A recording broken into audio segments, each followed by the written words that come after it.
Welcome to Disney A, the Canadian-themed Disney travel podcast. We're your hosts. I'm Brandon. And I'm Krysta. You did a delay point there because you saw my sad face. I was just testing your reaction. Happy Thanksgiving! Happy Thanksgiving! Cheers, Thanksgiving! Cheers! Clink. Clink. We have cup holders on. They didn't. Koozies. Koozies. Happy Thanksgiving. We have Thanksgiving in early-ish October, and like you always say, American Thanksgiving is remedial Thanksgiving. Remedial Thanksgiving. Canada had the first Thanksgiving way back in the day. And, we have an episode about it. Yeah, go listen to the episode. I'm not going to talk about it anymore. Go listen to the episode. There we go. I don't know what number it is, but it's on it's early. It's like our 5th or something. Yeah, it's literally like 5th. Yeah, something like that. But yeah, so happy Thanksgiving. Like we said last week, this is coming out just like a little bit late because we're celebrating Thanksgiving. Well, we were away. We just got home. Yes, like literally just now. Our suitcases are still sitting right there. Yeah. But yay.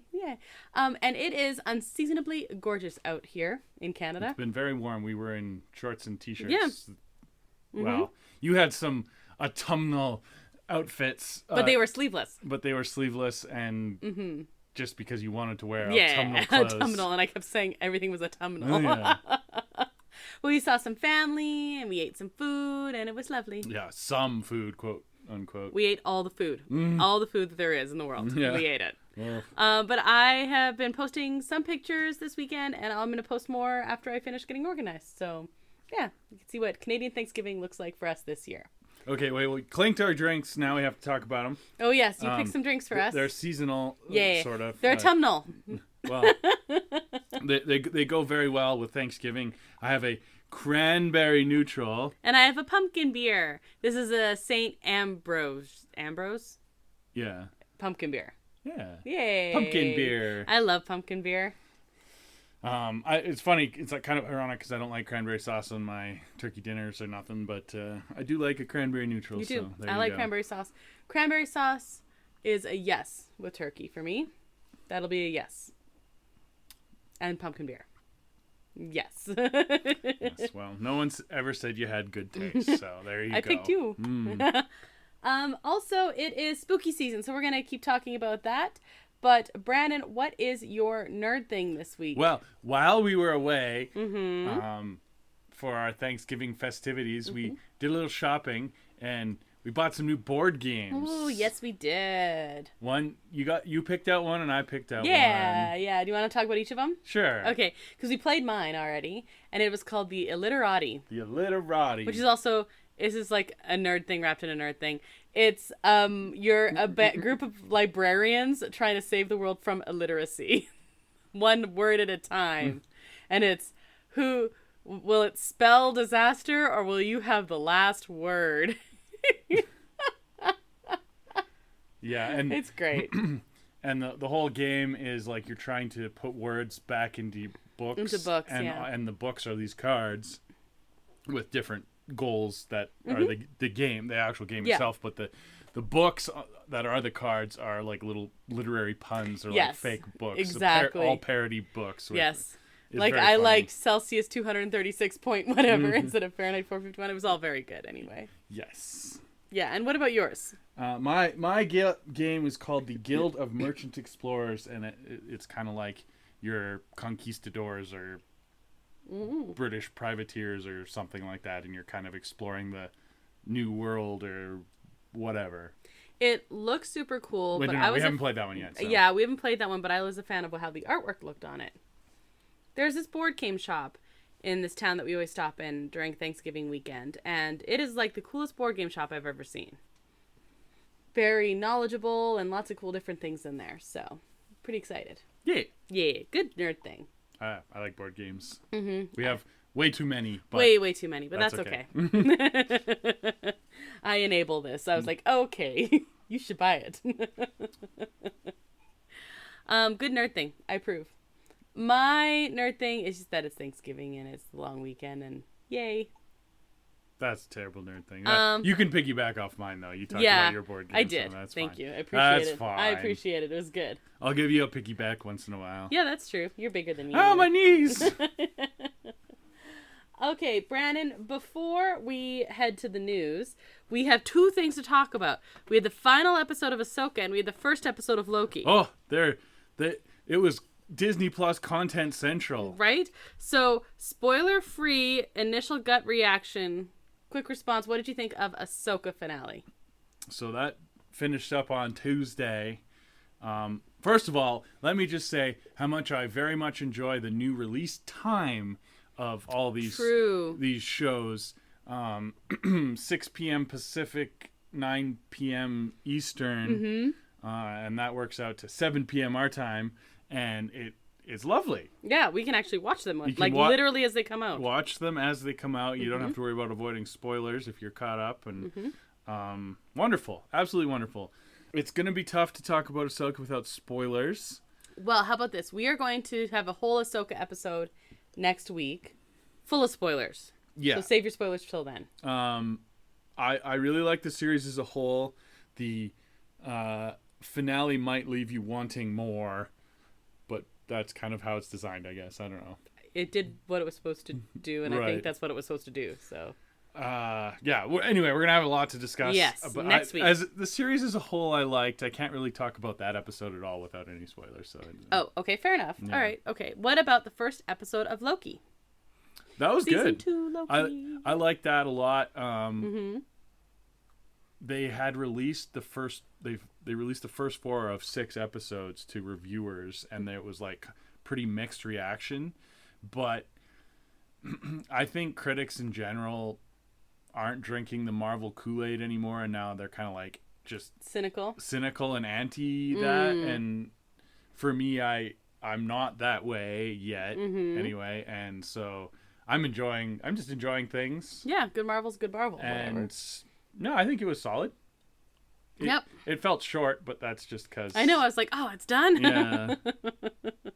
But yes, I liked it too. I agree. No listener this week because it's a holiday and I'm on holiday. Deal. Disney A News Update. News. So, we've got some news, Brandon. There's the final related collection of the D100 anniversary celebrations as they come to a close. The last of the merch was released, and I already showed you the Loungefly bag. Yeah. That I like.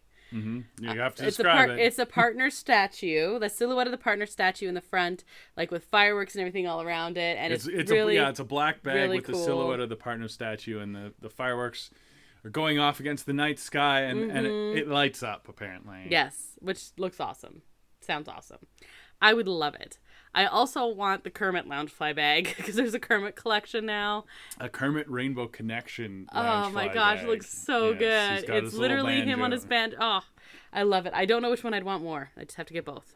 No, because guess what? You're on a Loungefly budget. The Heartbeat of New Orleans, a living mural nighttime show, debuted at the Rivers of America on September 29th for a limited time. This is about a small frog from the Louisiana bayou drawn to New Orleans lights and music. So this is to kind of but like substitute teach for Fantasmic. Correct. And substitute teach, exactly. It ties in with the new Tiana's restaurant and the soon-to-be Tiana's Bayou Adventure. I don't know, it's synergizing. But yeah, it's a substitute teacher nighttime show, basically. I like that. Disney is slashing children's park ticket prices in half at both U.S. parks for January 8th to March 10th for as little as $50, and the sale starts October 24th. So if you're thinking about taking your little ones to Disneyland or Disney World at some point in the early new year, you want to probably wait another little bit to buy tickets and then buy the tickets. Yeah, it's a pretty good deal, but it makes that as a sale makes a lot of sense because you ain't taking kids without an adult, so exactly. And it's their slow time of year. Yeah. But them slashing ticket prices in half was such big news it made like regular news, so not just Disney news. So yeah, it puts them in a positive way that gets people excited. It sounds like a bigger deal than it is because generally you're gonna take kids as a family, so then you have some full price tickets in there. Yep. And of course then you're spending all the merch, so and kids tickets are also way cheaper than adults tickets right. in the first place. I want them to slash Canadian prices again. Yeah, they should have a Canadian resident deal soon. Agreed. I have 2 more news items. You want to go negative or positive next? Or neutral, I guess. Whichever you like. We have 2 new attractions being added, reported to be added to Genie Plus in the nearest future. Disneyland? In Disneyland. Okay. Can you guess what one of them is? It exists. Space Mountain. It was just a matter of time before it got added to Genie Plus. Because right now it's still on individual Lightning Lane. Oh, okay, yeah. Mickey and Minnie's Runaway Railway. Yeah. Bet you'll never guess the other one, though. Gadget's Go Coaster. Ariel's Undersea Adventure. Oh, no. This is going to be the big test, because people say that Monsters, Inc., same park, same type of ride. Yep. Monsters, Inc. never needed like a Fast Pass. It was originally Fast Pass. Mm-hmm. And before it had Fast Pass, it was always a walk-on. And then as soon as it got Fast Pass, then there was lineups. And now the lineup's going to be crazy. Can be very crazy. Now, is this a chicken and egg thing? Is it going to make Little Mermaid more popular? Mm-hmm. Little Mermaid does load a little faster because it is a true omni-mover that just goes. So I don't know. It definitely doesn't need Lightning Lane. That thing is never ever lined up. Now, to be fair, these are reported. I haven't seen the official news on it yet, but quite a few of the blogs and social media stuff was reporting on this. That's just a waste of everyone's time and effort. Yeah. But it is a sign to me that they really like Genie Plus, because by adding more to it, they're like, hey, look, you need this. You need this, you buy it. I think they want to give the illusion of that it's popular and not just an afterthought. Right. Ride like similar to Monsters Inc. And it worked for Monsters Inc. Now that sucks in a lot of people. So heck, I remember when Buzz Lightyear Astro Blasters was always a walk-on, or very close to a walk-on. Yeah. And I remember Monsters Inc. being a walk-on. So, and now it can be sometimes lined up more than Guardians of the Galaxy. Yeah. Craziness.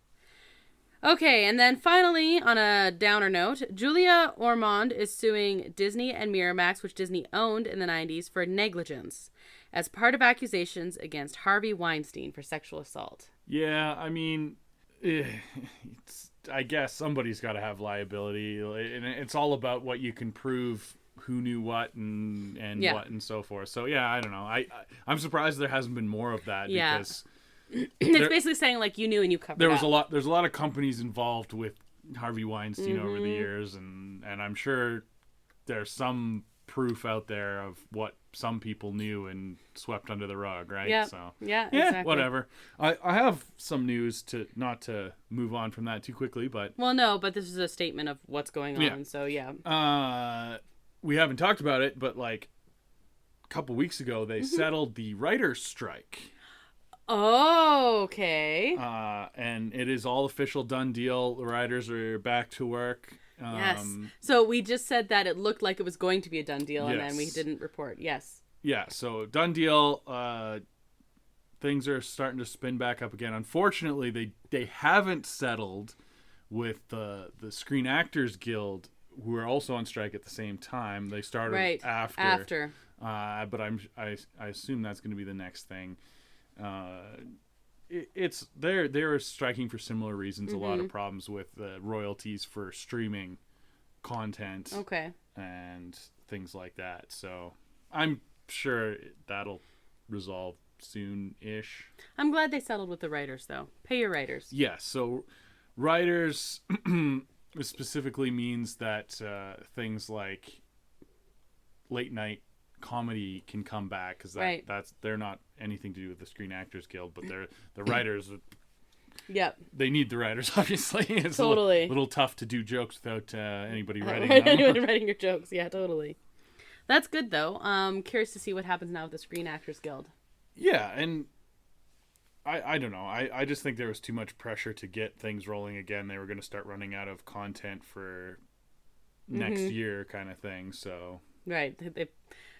That's why people go on strike, though. Yep. You got to do it until the pressure's on. You need to, to be a successful union in a strike mode, you need to be able to be prepared to do it until whoever you're striking against feels the pressure and buckles, right? That's right. And sometimes they are, and sometimes they're not. Yep. And there's examples of that in the real world and the entertainment world. So for sports, for example, baseball, their players' union has always been extremely strong, and they did lose one season way back in the day in the 90s. Oh, yeah. To a strike. Canadians don't really forgive them for that because it was right after the Blue Jays had won both their World Series, and the Expos were like the odds-on favorite to be the best team in the league on the year they lost, and then the Expos left after that. Ooh. But the players' union crushed the baseball owners, and they're the only league in the Big Four, if you count NHL as part of the Big Four, that doesn't have a salary cap. I see. And then on the other side of the coin, the most rich North American sport in the world, the NFL, the players' union is crap. They got crushed in a strike. They made that movie about it where they hired scabs to play the replacements. You probably saw that. Yeah. And the NFL is the only league of the Big Four that doesn't have guaranteed player contracts. They can cut any player anytime. They don't have guaranteed player contracts? Nope. So like if you get injured as an NFL player, your money's not guaranteed. Unless you sign a contract that they can have a specified amount of guaranteed money, but like if you sign a 10-year contract or whatever and you get injured the first year, they can just cut you from the team and that's a done deal. Yeah. So I don't know. Good union's important, and that's just a fun example that I think of. You've got sports on the brain because what's going on this week? Well, I guess that can be my nerd thing next week. But yeah, NHL starts tomorrow. Well, today when you hear this episode, because we're publishing this on Tuesday, right? Yep. One day late for the holiday. Woo! Yeah, there's 3 games on Tuesday, and then I think the rest of the teams play on Wednesday, including ours. Well, my second team plays on Tuesday. The Kraken is the late game. Yeah, on Tuesday. You can watch part of it. Yeah, I think I'll turn it on. It's the expansion buddies, the Kraken versus the Golden Knights. So, love it. Yeah. That'd be fun. Mm-hmm. Okay, let's head to the main topic. Next up on NDR, New Disney Radio, a deep dive. Okay, Brandon, we started doing these deep dives, and we've done a couple now, and the first one was like Superstar Limo. Yeah. Because it was like so... That's an extreme example of a not popular ride. And then we did the Davy Crockett canoes because, like, that is... Weird, yeah. It's something that you would never install in a theme park. Now.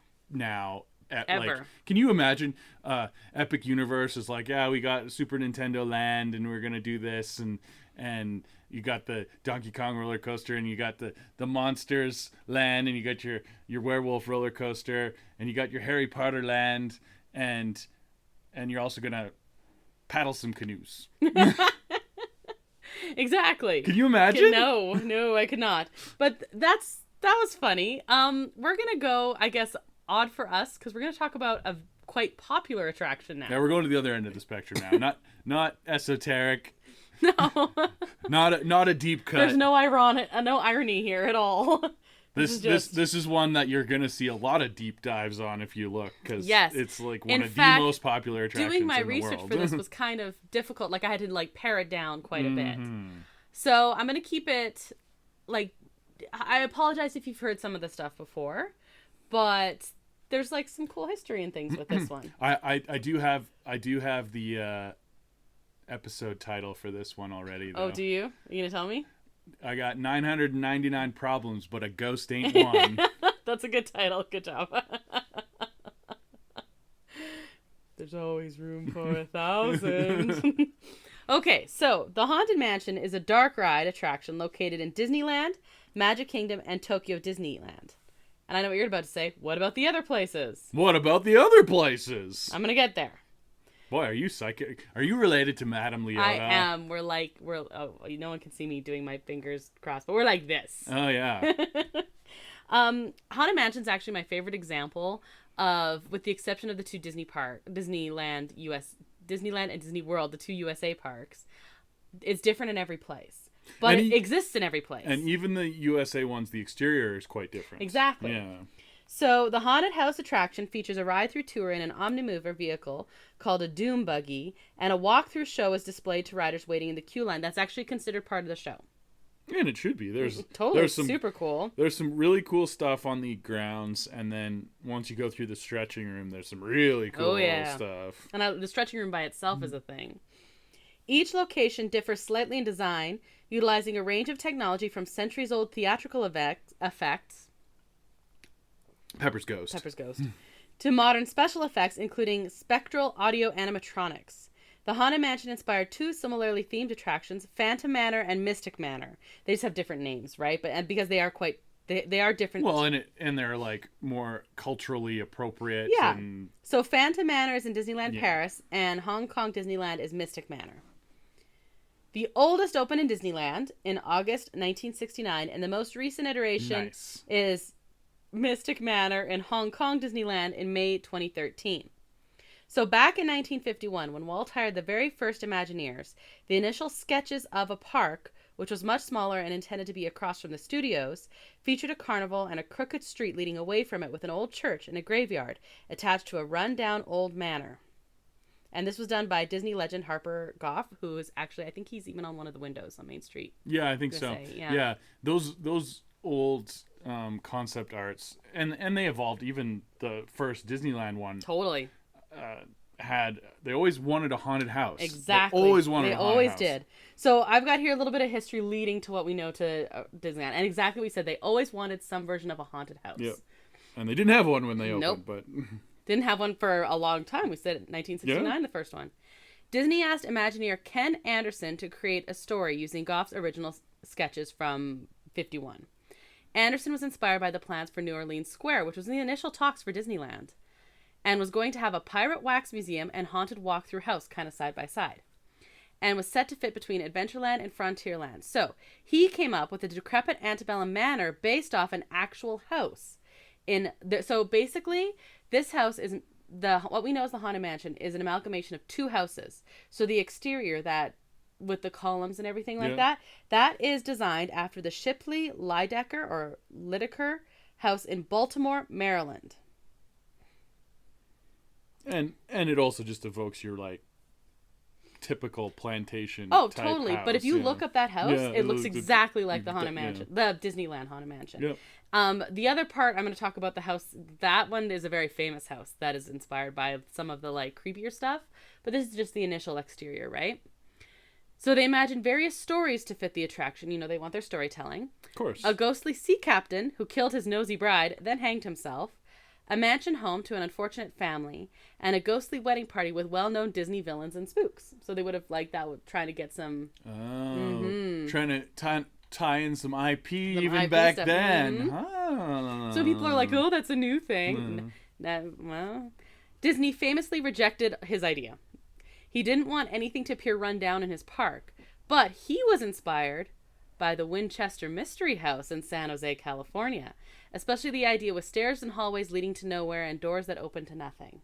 So, for those of you who don't know, I'm sure, like, this is a very famous haunted house in spooky season. You know what the Winchester house is like, right? Yeah. So... And you're like, Winchester, is that, like, supernatural? Well, kind of, Supernatural's like that. Yeah, exactly. But it is the family that's well known for the Winchester gun. Which is what the story of it is. And that's how they had a fancy house. And then the lady who ended up inheriting everything went crazy and like just kept building her house for years. She believed that she was being haunted by the ghosts of everyone who was killed with her family's rifle, the Winchester rifle. And so to escape them, they had to work on the mansion at all hours because that was the only way to keep the ghosts at bay. So she had contractors working there at all times, and when they kind of didn't stop making sense, it was just put up a wall here, put up a door here, like just to keep them going at all times until basically she went crazy and she died.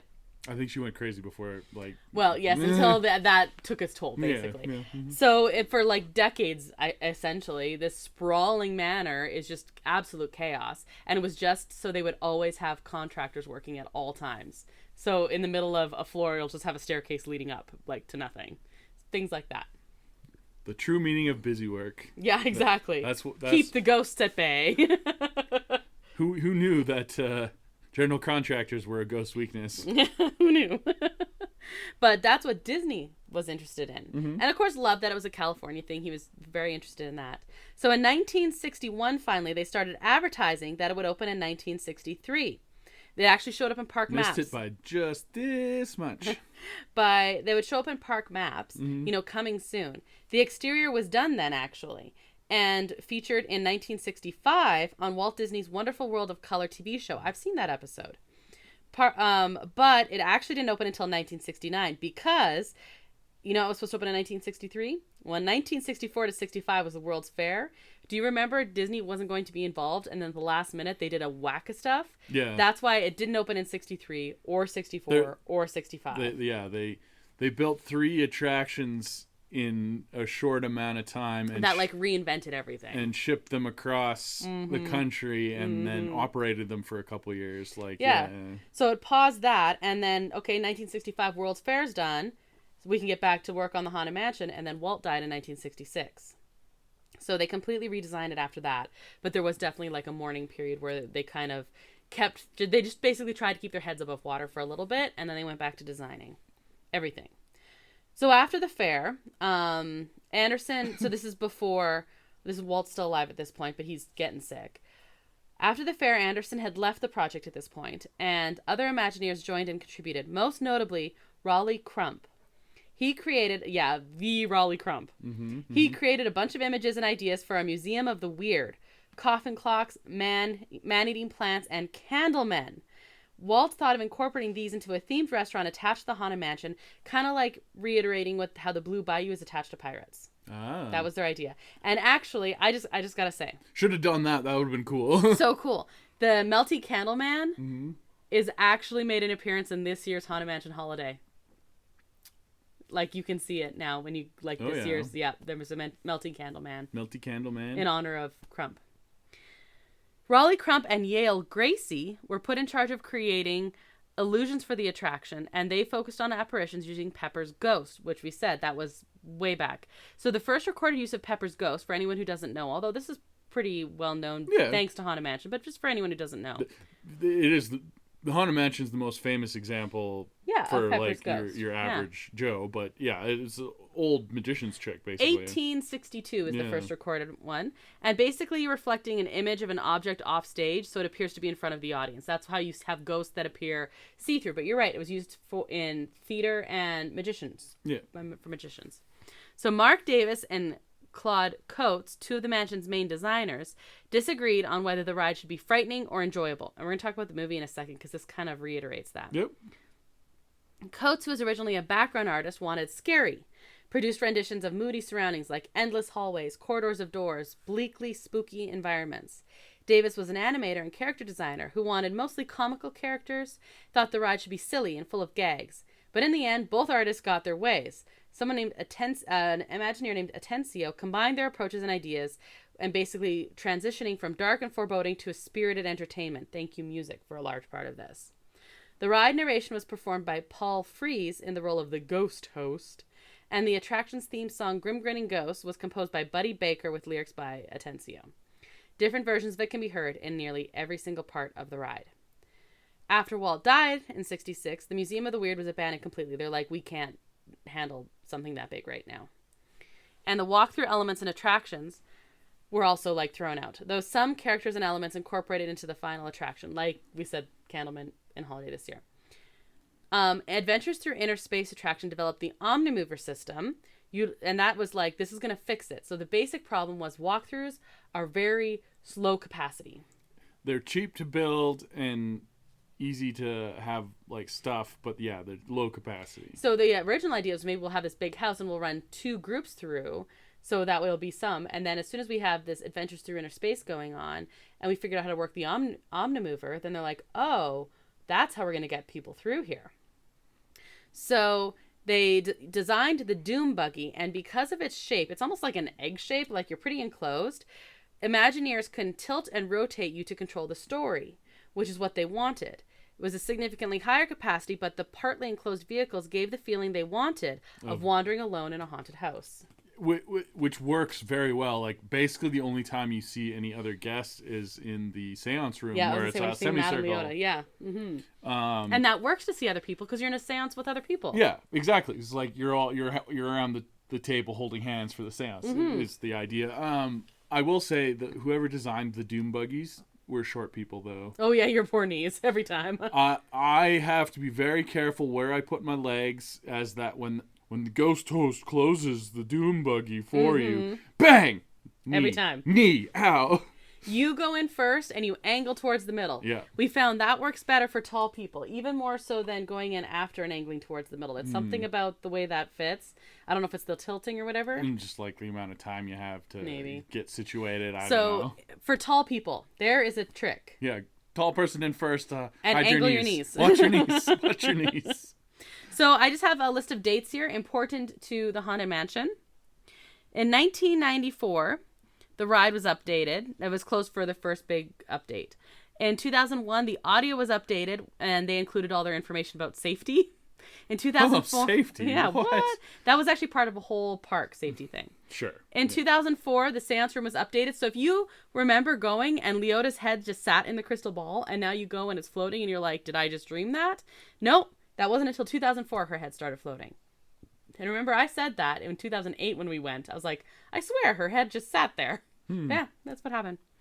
In 2011, Walt Disney World opened more interactive queue, including the headstones. In 2015, there was the confirmed return of the Hatbox Ghost to Disneyland. And that was added to Walt Disney World in November 2023. So pause for just a second. And I mean, we're already in 2015, so pretty close here. The Hatbox Ghost. It was added to Disney World in November 2023. It will be added. Sorry, it was confirmed that it will be added. Okay, I'm like, wow, we're time travelers. Amazing. The spirits have told me. So, sorry, it was confirmed during actually the Destination D23 that in November it'll be coming to Walt Disney World. So the Hatbox Ghost was an original attraction and it never really worked right.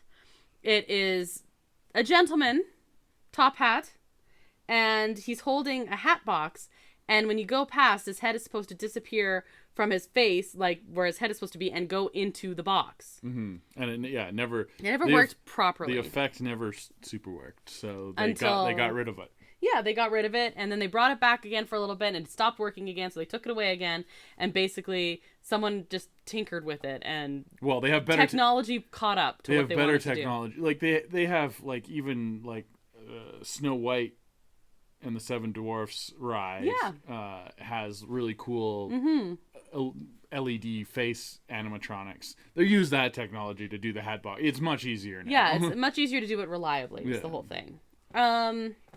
In 2020, it was closed for an extensive refurbishment.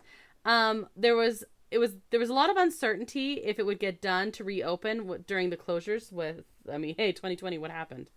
But with the park reopening on April 30th, 2021, it was updated and did reopen at the same time. And there were 2 new additions at that time, including the One-Eyed Cat, which is again an old thing, and a return of an original painting when the paintings all shift. Yep. And that is the April to December painting, which is right by the loading of the Doom buggies now. Okay, so I've got a bunch of stuff about the Haunted Mansion in like pop culture, but first of all, I have a very important divisive question for you. One of the most divisive questions that any Disney Parks fan can be asked. Oh, which Haunted Mansion? Yeah, which Haunted Mansion? Original or holiday? I mean, this is a dumb question because it's obviously the original is better. Mm-hmm. But Haunted Mansion Holiday is a very good, well done, well executed reskinning. Yeah. It's an almost total conversion. Yep. They do a lot of work on it. And the theme is good. Like, oh yeah, the new theme is good. Well, it's a very good thing. It's maybe on for a little too long, but how else do you do it, right? Because you want to have it for Halloween. I get people are like, I want to go on the original for Halloween, but like that's tricky. Mm-hmm. So I don't know. Maybe eventually they'll do it so it's just like November 1st or November 2nd, whenever they switch over to the Christmas. They could, yeah. It could be like. every other year they do a shorter one or something. Because technically the Nightmare Before Christmas, the whole story takes place after Halloween. Yeah, that's what I'm thinking. Like November 1st is when it starts. Yeah. So, but in order to do that, you have to close for 2 weeks. Are you going to close in November? That's almost not enough time for something on that scale. Yeah. And you don't want to be closed for Halloween. No. So, I don't know. I think they do it the only way they can. Yeah, so, I think that's what they're doing now. Yeah. I totally agree. I love the original. I love the remake, the Haunted Mansion Holiday, but I love the original. Yeah, the original's better, but I was pleasantly surprised. Me too. With Haunted Mansion Holiday as a. It's the only, like, I can't think. Well, you know what, the Small World reskin was pretty good, but it's not even on the same level of work. I haven't seen like Monsters After Dark. Right. I haven't seen what else do they do? Hyperspace Mountain. I haven't seen that, so I can't really compare. But I think this is the one that they actually like go all out, and it's like almost its own new ride. Totally. So much so that Disney Dreamlight Valley, the content if you get the Haunted Mansion, it comes with 2 houses. It comes with the Haunted Mansion and the Haunted Mansion Holiday House. In case you're wondering. I wasn't. No, you. Because it's almost 2 separate things. And it's tough because I love the original so much, but I'm a massive Nightmare Before Christmas fan. So I was very happy. And definitely when I was sleep deprived walking back to our hotel, I was singing, humming, Kidnap the Santa Claus, which is a great song to do for that. And it's not the first one I would have expected. It's really well done. Okay, Haunted Mansion, the attraction in pop culture. Are you ready for this? Sure. In January 2014, Marvel Comics began publishing Seekers of the Weird, a 5-issue miniseries and the first under the Disney Kingdom's imprint. The miniseries was based on the Museum of the Weird, Raleigh Crump's unused precursor designs for the attraction. In 2016, another miniseries was published under the same imprint based on the Haunted Mansion itself. So the first run was Museum of the Weird. And interesting. Yeah, I was like, I kind of want to find those. That's great. Yeah, that'd probably tough to find. In the 2018 film The Predator, the characters enter a large elevator room and a security guard recites part of the Haunted Mansion script, including, "Is this haunted room actually stretching?" So The Predator. What year was that? 2018. Okay, so was that the Adrian Brody one, maybe? Not sure. Anyway, that's interesting. I don't remember. I never saw that. If I saw it, I don't remember that, but that's funny. So that one was my favorite one, because I was like, The Predator, really? The preamble in the stretching room is probably the most quoted thing from a Disney attraction, and it's on most lists of how to be a bad Disney adult. Yes, it's true. You can mouth the words. I do. But don't say it out loud. It's someone's first ride. Pretend it's someone's first ride and don't ruin it for them. So when we went in 2008, and any time I've been before that, every time I went on, almost every person said it out loud. The last 2 times we went, almost nobody said it out loud. The time that most people said it out loud was on Dapper Day.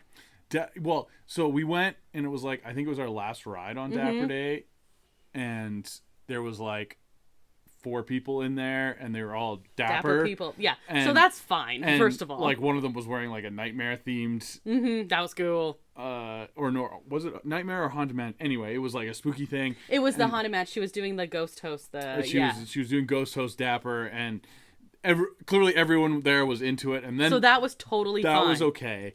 But that's like the only time I would say it's okay. Agreed. So you've heard this story before, but I'm going to tell I have more here, but we're getting into like the movies and stuff. I have my favorite memory of Haunted Mansion is from, well, I don't know. I really love the riding with you. We made that our like last ride a couple times and first rides and stuff. But one of the, oh man, I don't remember how old I was, but my younger siblings were quite small. And we went one summer, and like small enough that they were doing rider swap, kind of small. And we were making use of the if you're in line at midnight it counts, right? Of course. We were coming from something, And as we were heading, we saw that the person was standing there with the rope about to close off Haunted Mansion. And she saw us coming, kind of like waved us. So we were like, okay. So we like got in line for Haunted Mansion. Then she closed it behind us. So like it was probably 12:01 and she saw us coming kind of thing. And we went and we were the only ones in the stretching room. And there was myself and my one brother's kind of close to me in age. And then there was a big gap. And then there was my other brother and my sister who had been so small, she was unaffected at this point, I think. And the guy, when they're doing it, like the ghost hosts come out and everything, and they kind of asked like my dad, mom, and myself and my other brother how nervous the younger siblings were. They're like, are they okay? Like, are they gonna be good? And we're like, oh yeah, they're fine. So they do is this haunted room actually stretching, or is it your imagination? The whole thing. And then when it's the lights of course there's always my way, and the lights go out and there's a scream, they turn the lights on and no one was there. There was no one there. They were hiding behind my parents and then jumped out to scare my younger siblings. And so they squealed and stuff and giggled, but they were like laughing. Like it was fun. And then because we were the last ones on at midnight, that went on the whole ride. Like things would shut down and then they just like walk by or something like that. Like they were having fun because there was this family of different aged kids and we were the only ones on Haunted Mansion. Pixie dusting the heck out of us. Yeah, so it was great. And it was just like such a good example of Disney cast members because it wasn't anything crazy. They didn't have anything to give us. It was just like a really memorable thing. Well, and you remember it like I remember it. I don't know if anyone else. My parents probably remember it, but the other ones would have been too little, right? Well, 25 years later. Yeah, let's remember how old I am. So there's actually some books which are like you said, the Haunted Mansion. There's so many deep dives, right? The Haunted Mansion from the Magic Kingdom to the Movies by Jason Sorrell, and The Haunted Mansion Imagineering a Disney Classic, also by Sorrell. He was a former Imagineer, and that's considered to be like, if you want to know about the Haunted Mansion, you read those books. Wonder Magazine, number 13, did a Haunted Mansion deep dive, and that was the children's magazine for grown-ups paperback, and that is by Lint Hatcher and Mike Bogue. Can't believe they copied us doing a Haunted Mansion deep dive. Yeah, jeez, guys. What the heck? It is also where you have all the stories about people trying to spread ashes at Disney parks. Yeah, don't do that. Don't do that. You'll get kicked out and banned for life. And they'll vacuum it up. So yeah, it ends up in a vacuum. But Haunted Mansion was the number one place that people would do, of course. Yeah. And Walt Disney World was slightly more of a problem than Disneyland, as far as they know. Because Disneyland, they probably happened before people knew about it. Mm-hmm. Pirates is the second most, in case you're wondering. Oh, yeah, okay. Basically, two best rides. So, movies. We have 3. Well, okay, so you talked about some other deep dives and stuff. Mm-hmm. There's also a whole episode of the Imagineering story on Haunted Mansion, which has really good stuff. And they throw in some of like the Haunted Manor. Yes, the Phantom Manor. And the Mystic Manor. Or whatever. But that's really cool because if you want to see the differences between all of them. And I love to. That's actually... So I want to go to all the Disney parks, but moreover, I want to go to each of the Haunted Mansion iterations in each of the Disney parks. Mm-hmm. The most famous story about building the Haunted Mansion is when they were coming up with all of the audio animatronics and everything. They very famously had things left on... like motion because they were testing all of that stuff. They were testing them all in this big and working on them in this big warehouse, and the custodial crew came through to clean at night and they accidentally had them all turned on, and then when they came the next morning there's a broom lying in the middle and they got a phone call saying they will not be cleaning anymore that area. And it was still dirty. And they were fine. Yeah. Yep. Okay. Movies. Ready? 2003, the Haunted Mansion movie with Eddie Murphy has a Rotten Tomatoes score of 0. 13%. Oh, someone came along and did it just to be 13%. Did one extra positive review. In case you're wondering, the lowest, even if it's a walk-on, 13 minutes is the number it will show up on Haunted Mansion on the line time. Yeah. Like, literally, there's no one in line. It'll say 13 minutes. It goes from 13 to 20. Yeah. Yeah, that's it. In 2021, The Muppets Haunted Mansion, Rotten Tomatoes score, do you want to guess? 82. 73. Oh, okay. Yeah. Ballpark. It's an hour-long special. It's a TV special, so it probably had like 80 reviews or something. Mm-hmm. It's low like that, so yeah. Yeah. And then 2023... Haunted Mansion with Owen Wilson. Rotten Tomato score of 70. Lower. 65. Keep going. 53. Keep going. Really? 37. Oh, it's not that bad. No kidding. I was like, what? I didn't think it was going to be rated that, like... Anyway, Yeah. So let's talk about all these things. So the critics... Do you want to talk about the most recent one, or let's go back? No, let's go back. Let's Eddie go back Murphy. in time. Did you ever watch this? Of course. Oh, More than once. Oh, wow. Why? I watched it once when it first came out, and then I watched it more recently. Maybe it was even last year when I was carving pumpkins. So I don't remember much about it other than it's bad. He's like a real estate agent trying to sell this haunted house. They incorporate one of the stories of the haunted mansion. Gracie. They use Gracie. Yeah, a lot. so one of the stories, Gracie, and Gracie does show up in the new one too. Mm-hmm. And that's, we'll talk about it when we get to that. Yeah, and that's named after one of the Imagineers who worked on it. But the story with him is it's a heartbreak story. He built it for his wife or his fiance, and then she died. And there's always questions of suicide with this one. And because of course you have the rope in the stretching room, right? And this backstory, like, some people think that the ghost host is Gracie that's hung himself, and then exactly. Yeah. Okay. And so this one, Disney purists don't like that one, but in this one they have that the two, they show up and he's supposed to be spending time with his kids, but he wants to make the sale. And there's a love interest that gets like possessed or something. Yeah, so Eddie Murphy's character's wife looks just like this other one, and so they try and get her to die so they can be together, because then all the ghosts will be released. Because the whole thing is they're all in limbo, and because he's in limbo because they put a curse on the whole place. The thing I liked about this, I'm gonna be okay. It's not good. It's not very good. Bad. But there's things I liked about it. They did early a lot. 2000s Eddie Murphy made bad movies. Yeah, that's a lot of it. It was, I don't know, but it did have a lot of nods to Haunted Mansion stuff. And I liked Easter eggs in it. There were a lot of good Easter eggs in it. Sorta. And that was what I have to say about that. That's positive. It was bad. It wasn't funny. It wasn't scary. It was just bad. It was trying too hard, thinking they had found all this success with pirates. We're going to do it again. And that's not what happened. They've never replicated the success of pirates with anything. Not even with other pirates ones. No, exactly. Yeah, but that was their kind of goal here. But they tried to be funny, and it's not working. But it was, if you're going to try and be funny, and it wasn't funny. It was No. But yeah, so they really used that storyline and really hung out on that storyline. 2021, we have the Muppets Haunted Mansion came out, and I was so excited for this. And this one is basically pure Muppets. It's all the cameos. Yeah, it's basically an extended skit from the Muppet Show. Exactly. Based on the Haunted Mansion. You got all your cameos and Muppet-style humor.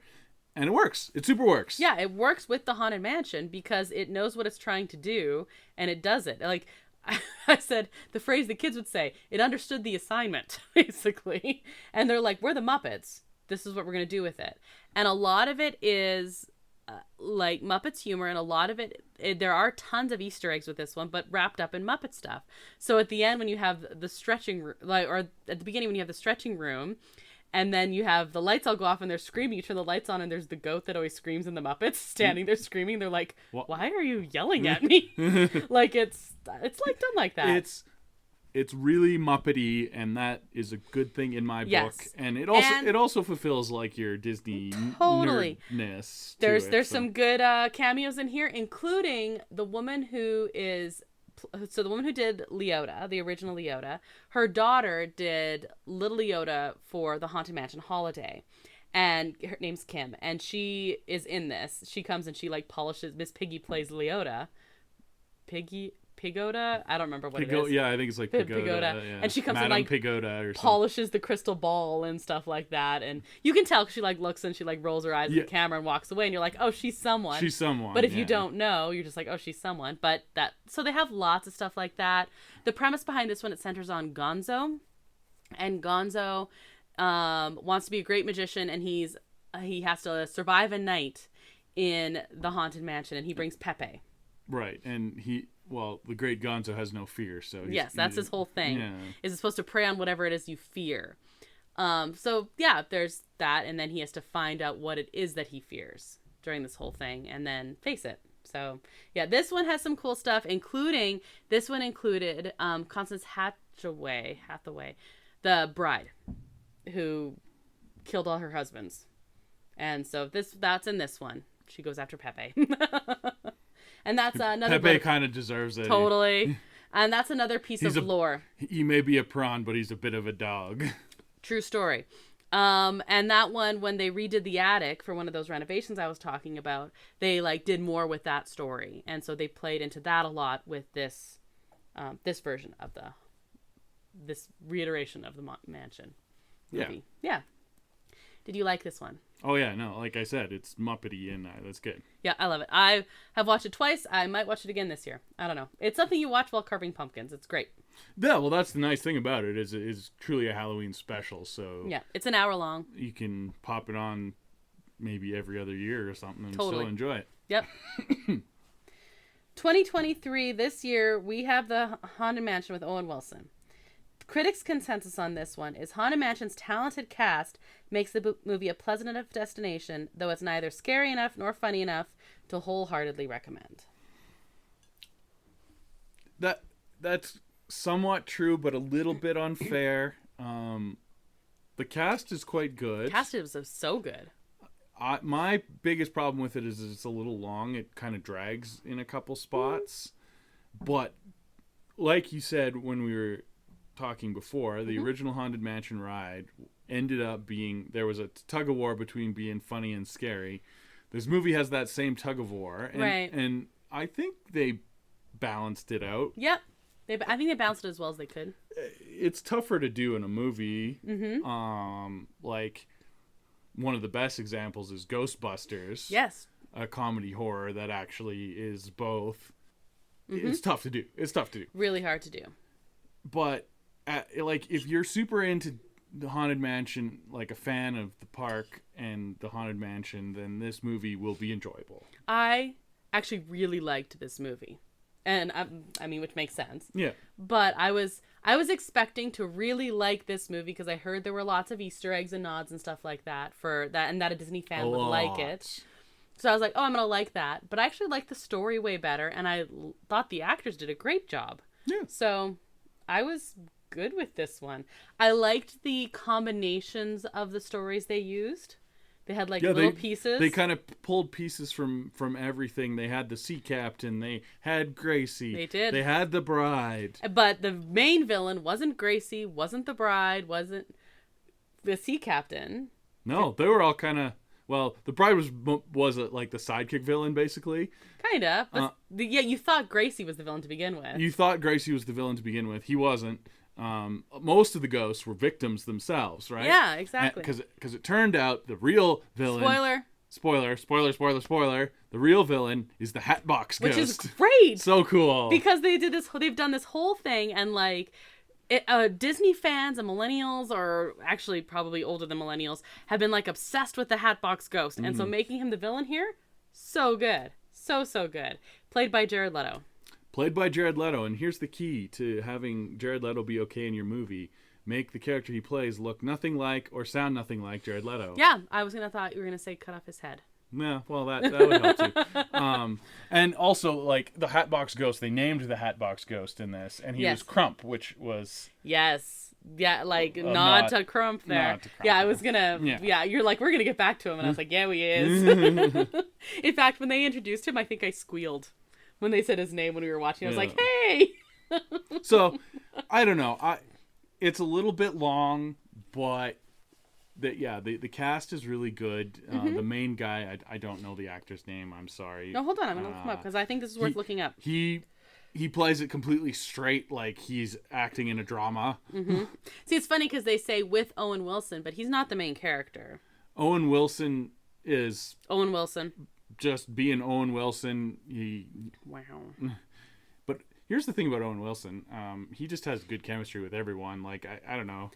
That's true. Lakeith Stanfield. Lakeith, there you go. Yeah. He played it like just so good, so dead straight as a drama. So do you know what he's from? What he's most well known for? I really want to tell you. It's amazing. He was in the Black Messiah. And he was in a few things. Mm-hmm. Like, I recognized him. Yeah, he was in the Black Messiah. He's in Knives Out, which we haven't seen. He's in Get Out.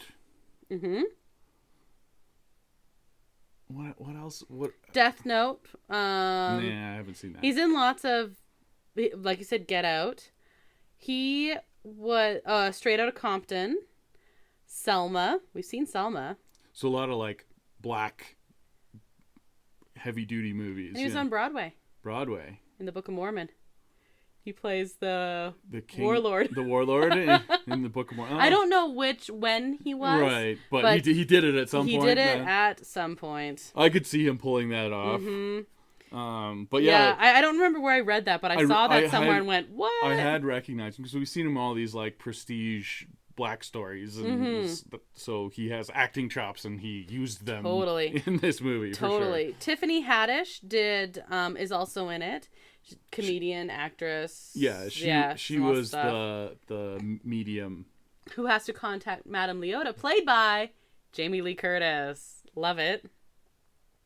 Rosario Dawson. Hey, lots of Rosario Dawsons. And Danny DeVito.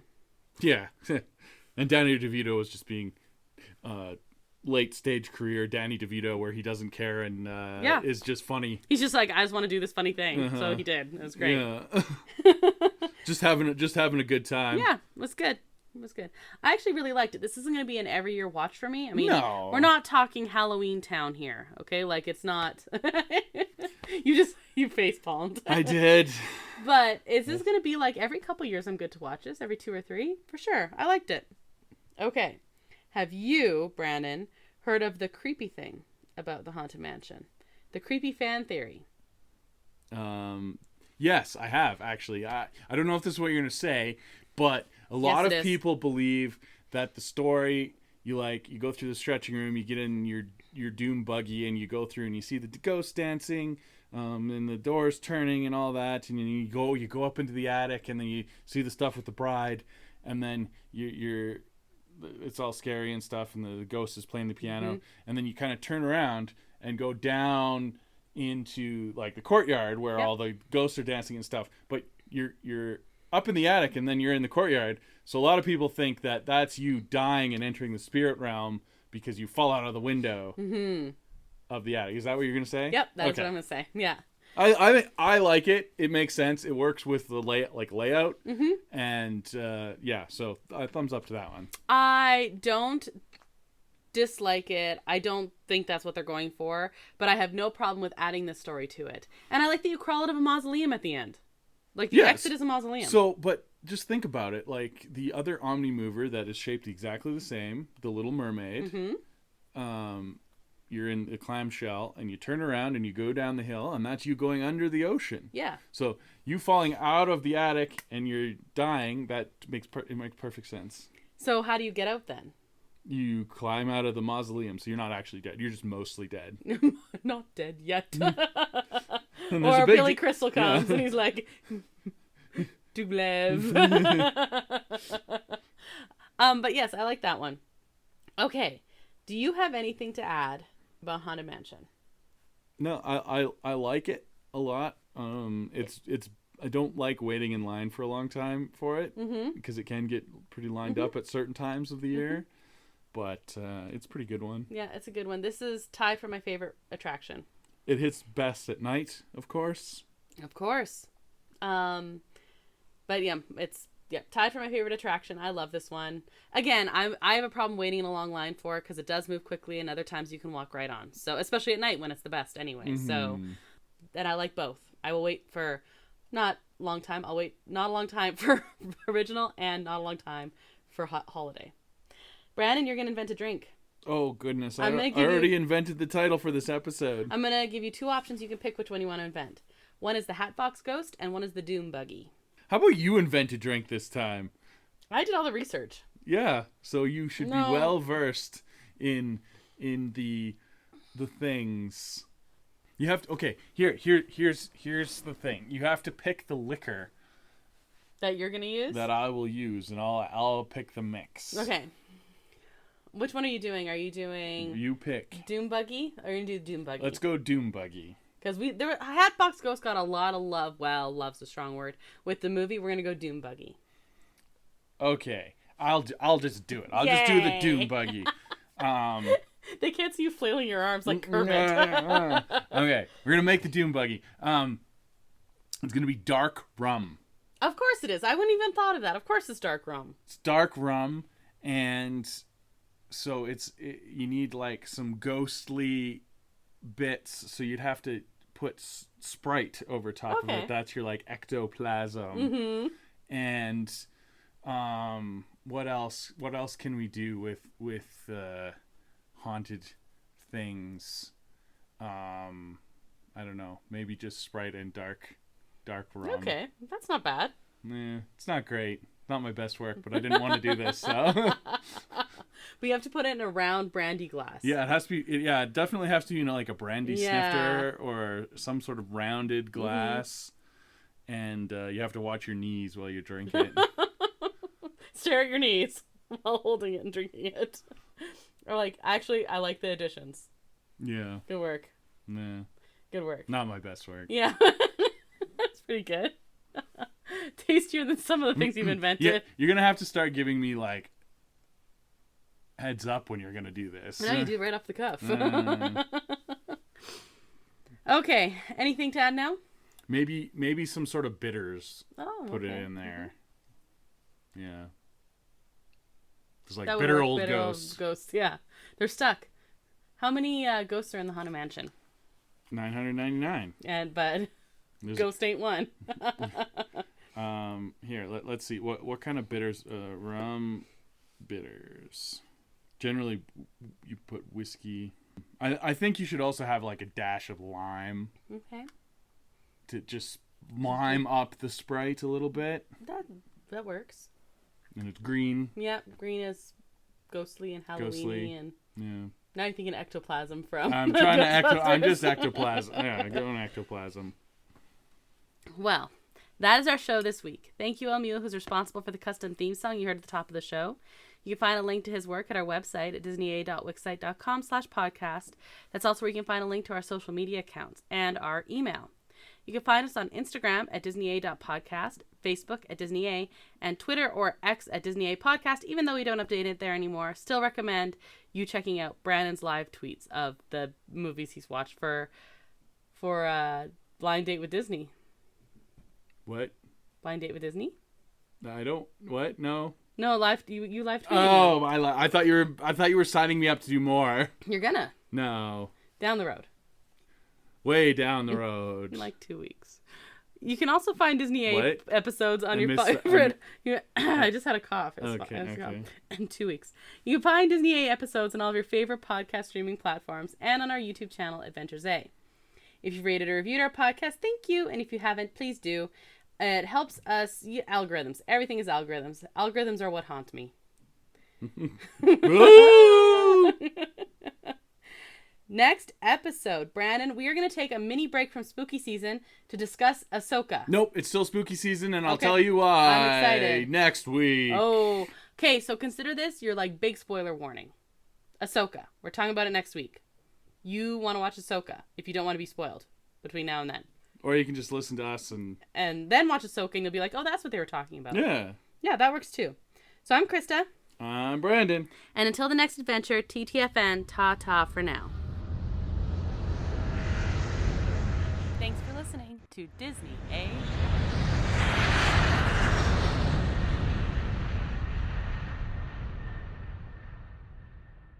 You're just mostly dead. Not dead yet. Or Billy Crystal comes and he's like, Dublev.